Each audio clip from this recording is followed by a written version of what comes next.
ವಿರಾಮದ ನಂತರ ಮತ್ತೆ ಸ್ವಾಗತ. ನಾಳೆ ಶಿವಮೊಗ್ಗ ಜಿಲ್ಲಾ ಕಾಂಗ್ರೆಸ್ನಿಂದ ಫೆಬ್ರವರಿ 22ರಂದು ಬೆಳಗ್ಗೆ ನಗರದ ಅಂಬೇಡ್ಕರ್ ಭವನದಲ್ಲಿ ಸಂವಿಧಾನ ರಕ್ಷಕ್ ಅಭಿಯಾನ ಆಯೋಜನೆ ಮಾಡಲಾಗಿದೆ. ಈ ಮಾಹಿತಿಯನ್ನು ಜಿಲ್ಲಾ ಕಾಂಗ್ರೆಸ್ ಅಧ್ಯಕ್ಷ ಆರ್ ಪ್ರಸನ್ನಕುಮಾರ್ ನೀಡಿದರು.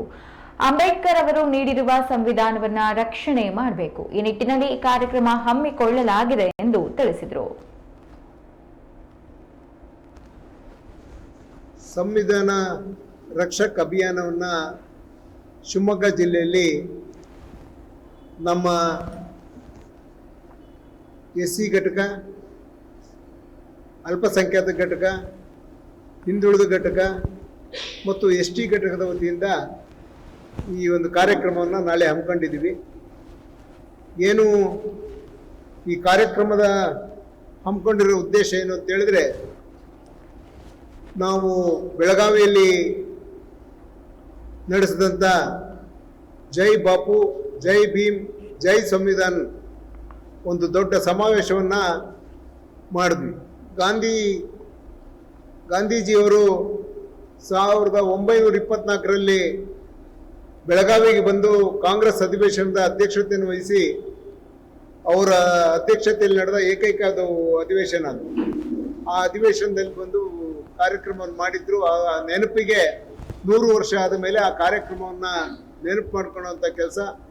ಜೊತೆಗೆ ನಮ್ಮ ಭಾರತ ಸರ್ಕಾರದ ಏನು ಗೃಹ ಮಂತ್ರಿಗಳು ಅಂಬೇಡ್ಕರ್ ಅವರನ್ನ ಅವಮಾನ ಮಾಡುವಂಥ ಕೆಲಸವನ್ನು ಮಾಡಿದ್ದಾರೆ.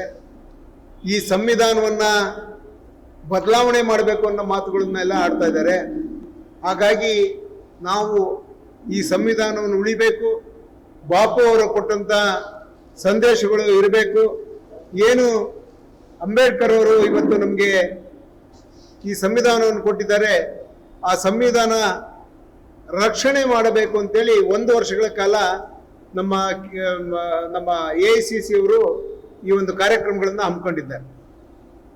ಈಗ ನಮ್ಮ ಪ್ರತಿ ಜಿಲ್ಲೆಯಲ್ಲೂ ಈ ಒಂದು ಕಾರ್ಯಕ್ರಮ, ಸಂವಿಧಾನ ರಕ್ಷಕ್ ಅಭಿಯಾನ ಕಾರ್ಯಕ್ರಮ ಹಮ್ಮಿಕೊಂಡು ಈಗ ಎಲ್ಲ ಕಡೆ ಆಗ್ತಾ ಇದೆ. ನಮ್ಮ ಜಿಲ್ಲೆಯಲ್ಲಿ ನಾಳೆ ದಿನ ಆಗ್ತಾ ಇದೆ.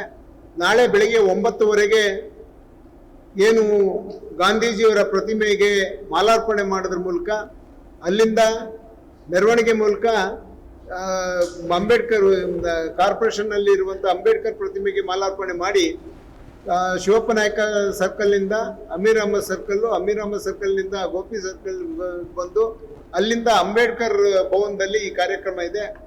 ಈ ಕಾರ್ಯಕ್ರಮದ ಉದ್ಘಾಟನೆಯನ್ನ ನಮ್ಮ ಜಿಲ್ಲಾ ಉಸ್ತುವಾರಿ ಸಚಿವರಾದಂಥ ನಮ್ಮ ನಾಯಕರು ಆದಂಥ ಶ್ರೀಯುತ ಮಧು ಬಂಗಾರಪ್ಪನವರು ನಡೆಸ್ಕೊಡ್ತಾರೆ. ಈ ಕಾರ್ಯಕ್ರಮದಲ್ಲಿ ನಮ್ಮೆಲ್ಲ ನಾಯಕರುಗಳು, ನಮ್ಮ ಎಲ್ಲ ಶಾಸಕರುಗಳು ಮತ್ತು